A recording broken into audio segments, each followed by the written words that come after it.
নমস্কার বন্ধুরা, প্রতিমার রান্নাঘরে সব বন্ধুদেরকে স্বাগত জানিয়ে শুরু করছি আজকের রেসিপি। আজকে আমি তোমাদের সাথে ডিম ভুনার রেসিপি শেয়ার করব।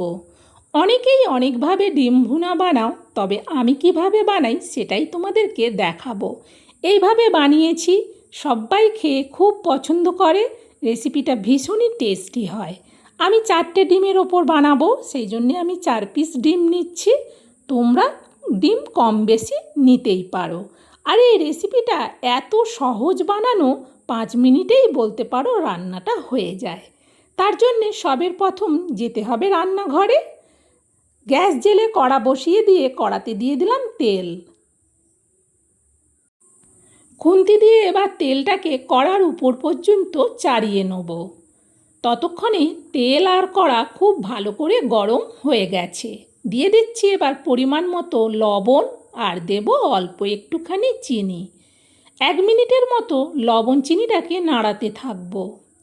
যখনই চিনির দানা গলতে শুরু করবে, তখনই এতে দিয়ে দেবো পেঁয়াজের পেস্ট।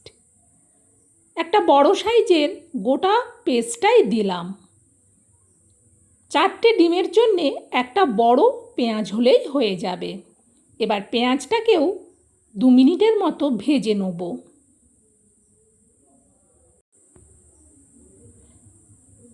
এরপর আমি এতে দিয়ে দিচ্ছি গ্রেট করা আদা। আদা কিন্তু দিচ্ছি অল্প, হাফ চামচের মতোই। এবার আদাটাকেও পেঁয়াজের সাথে মিশিয়ে আবারও 1 মিনিটের মতো ভেজে নেব।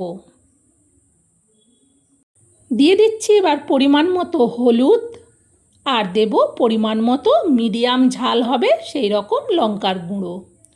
হলুদ আর লঙ্কার গুঁড়োটাকে আবারও 1 মিনিটের মতো সব কিছুর সাথে ভেজে নিলাম। এখন এতে দিয়ে দিচ্ছি টমেটো পেস্ট। মিডিয়াম সাইজের একটা টমেটোর পুরো পেস্টটাই দিলাম। এবার ভালো করে টমেটো পেস্টটাকে মিশিয়ে নেব। সুন্দরভাবে যখন মেশানো হয়ে যাবে, তখন গ্যাসটাকে একেবারে লোতে করে দিলাম। লোতে করে রেখে দিয়ে এই রেসিপিতে দেওয়ার জন্যে আমি নিচ্ছি এখানে গোটা জিরে। গোটা জিরে চা চামচের মাপে 1.5 চামচ নিচ্ছি। 4টে ডিমের জন্যে 1.5 চামচ হলেই হয়ে যাবে। এবার এই জিরেটাকে আমি শিলে ভালো করে শুকনো করে বেটে নেব। দেখো জিরেটা বেটে নিয়েছি। এই ডিম ভুনার জন্যে জিরেটাকে কিন্তু বেটে দিলে এর টেস্টটাই হয় একেবারে অতুলনীয়। আমি গুঁড়ো জিরে দিয়েও বানিয়ে রেখেছি, সেটা কিন্তু অতটা টেস্টি হয় না। এবার এই জিরে বাটাটা রেখে দিয়ে ওইদিকে অনেকক্ষণ মশলাটা নাড়ানো হয়নি। আগে মশলাটাকে একটু ভালো করে নেড়ে নিলাম।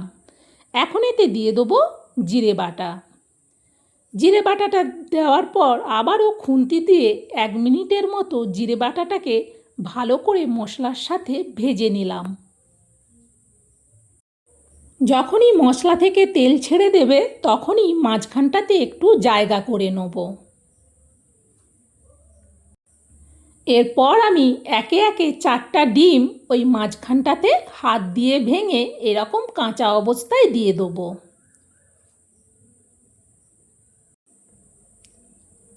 4টে ডিমকেই দিয়ে দিলাম। 3টে ডিমের কুসুম বেশ সুন্দর গোটা, একটা ডিমের কুসুম একটু ভেঙে গেছে। এখন এটা ঢেকে দেবো। গ্যাসটা কিন্তু কমানোই থাকবে। মিনিট 2 বাদেই আমি ঢাকনাটা সরাচ্ছি। দেখো ডিমটা কতটা সুন্দরভাবে বসে গেছে। আস্তে করে খুন্তি দিয়ে একটু আগে নেড়ে দেবো নিচটা। সব পাশ নাড়ানো হয়ে গেলে এবার এতে দিয়ে দেবো অল্প জল। এই রেসিপিটাতে কিন্তু আমি খুব বেশি জল দিই না, অল্প জল দেব।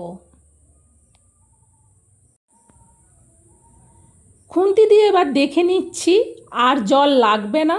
এইভাবে দেখে নেওয়ার পর এটাকে ঢেকে দেবো। মিনিট 2 মতো বাদেই আমি ঢাকনাটা সরাচ্ছি। দেখো কতটা সুন্দরভাবে রান্নাটা হয়েছে।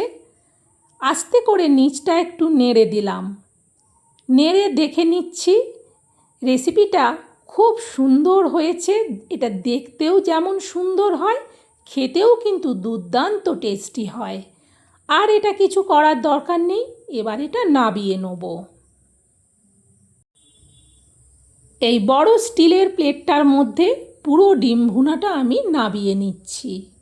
বন্ধুরা, এই দুর্দান্ত টেস্টি ডিম ভুনাটা ভাত, রুটি, পরোটা, লুচি এই খাবারগুলো দিয়ে খেতে এত ভালো লাগে, একবার বানিয়ে দেখো আমার দেখানো পদ্ধতিতে, তাহলে বুঝতে পারবে। আমার এই রান্নাটা তোমাদের কেমন লাগলো সেটা কমেন্টে জানিও। ভালো লাগলে একটা লাইক দিও, আর রেসিপিটা তোমরাও শেয়ার করে দিও। ডিমের রেসিপি অনেকভাবেই অনেকে খেয়েছো, একবার আমার দেখানো পদ্ধতিতে এই ডিম ভুনাটা বাড়িতে বানিয়ে দেখো। বাচ্চা থেকে বাড়ির বয়স্ক লোকরাও খেয়ে খুব খুশি হবে। সত্যিই বলছি, রেসিপিটা এতটাই টেস্টি হয়, মুখে লেগে থাকার মতো স্বাদ হয়। আজকের মতো রেসিপি শেষ। সবাই ভালো থেকো, সুস্থ থেকো। আবার পরের রেসিপিতে দেখা হবে।